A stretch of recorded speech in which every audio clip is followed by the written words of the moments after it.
తెలుసుకుందామా? ఒకసారి గట్టిగా క్లాస్ కొడితే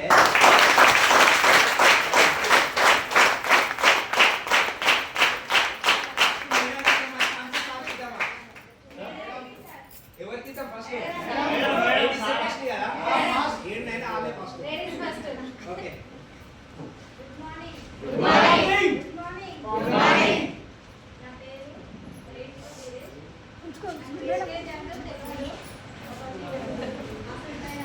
ఏం కింద చేయలేదు. సార్కు చెప్పాను, ఆయన ఎట్లా అంత ఇంట్రెస్ట్ పెట్టలేదు. తర్వాత నెల చెప్పాను. నాకు చెప్పింది జ్యోతి మేడం. ఒక 1 year నుంచి చెప్తూనే ఉన్నాను, చెప్తున్నా కానీ నేను వినిపించుకోలేదు. తర్వాత సార్ చెప్పాను, చెప్తుంది అని చెప్పాను.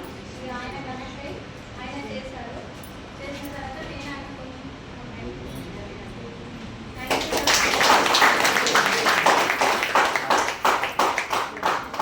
Good morning leaders. Good morning. Good morning వెస్టేజ్. Good morning. నేను వీరేష్ చికెన్ మామిడి. నేను వెస్టేజ్ రాకముందుకు నేను పెయింటింగ్ పని చేసుకుంటున్నాను. లాస్ట్ 25 years ఎవరికి పెయింటింగ్ పని చేస్తా. మామూలుగా చిన్న చిన్న కాంట్రాక్ట్ పట్టుకొని పెయింటింగ్ పని చేసుకుంటూ నేను జీవితం నడిపేది. నాకు వెస్టేజ్ పరిచయం అయింది 2004లో, కానీ నేను బిలీవ్ చేయలేదు. నేను ఎందుకంటే నాకు తెలియకుండానే ఐడియా అయింది.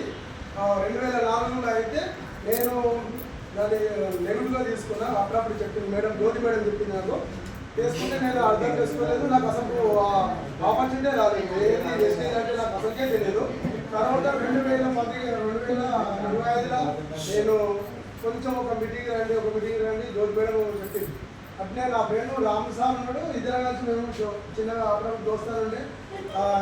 అయితే ఏమైందంటే జ్యోతి మేడం చెప్తుంది, ఒకసారి నాకు పోదాం కానీ సార్ చెప్పింది. అయితే నేను రాను, నాకే చెప్పింది, నేను రానని చెప్పినాను. అయితే ఒక్కసారి పోయిద్దా అని చెప్పింది. అయితే సరే అని ఒకరోజు గుట్టలో బూట్ క్యాంప్ జరుగుతుంది. అయితే పొద్దున 8 పోదామంటే 9 అవుతుంది. ఇక్కడనే ఎట్లా పోదామంటే వెళ్దాం సార్, ఎట్లా కానీ వెళ్దామని వెళ్ళినాము.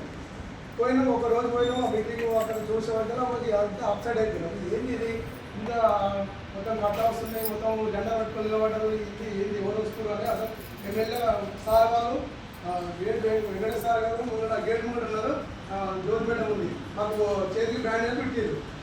ఇలా తీసుకు మీటింగ్ అయిపోయేదాకా మళ్ళీ వదిలిపెట్టేదని చెప్పి సార్ లోనికి వెళ్ళిపోయింది.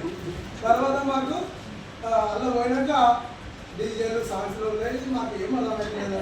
ఒక 10 నిమిషాల తర్వాత మాకు సెషన్ స్టార్ట్ అయినాక అప్పుడు నేను కొంచెం మనసు పెట్టి తిన్నా. ఒకటే రోజు తిన్నా, పర్వాలేదు బాగుందని ఆ రోజు. మళ్ళీ మా అదృష్టం మీద మేము మళ్ళీ పోలేదు. ఏదో ఒక చిన్నగా వేరే ఏదో ఒకటి వచ్చి అనుకోకుండా వచ్చి ఆ రోజు నెక్స్ట్ డే నువ్వు పోలేస్తాను విడిగా 1 డేలో పోయినా. ఆ 1 డేలో 50% నేను కరెక్ట్ అయినాక కరెక్ట్ అయ్యి కొంచెం నా థాట్ వస్తుంది, ఏదో బాగుంది. నేను 20 ఏళ్ళు చేసిన పెయింటింగ్ పని నేను ఏం సాధించలేదు. వీళ్ళతో మంచిగా ఉంది, వాట్స్ బాగా అనిపిస్తుంది నాకు. వీళ్ళ నేను ఎట్లయినా నేను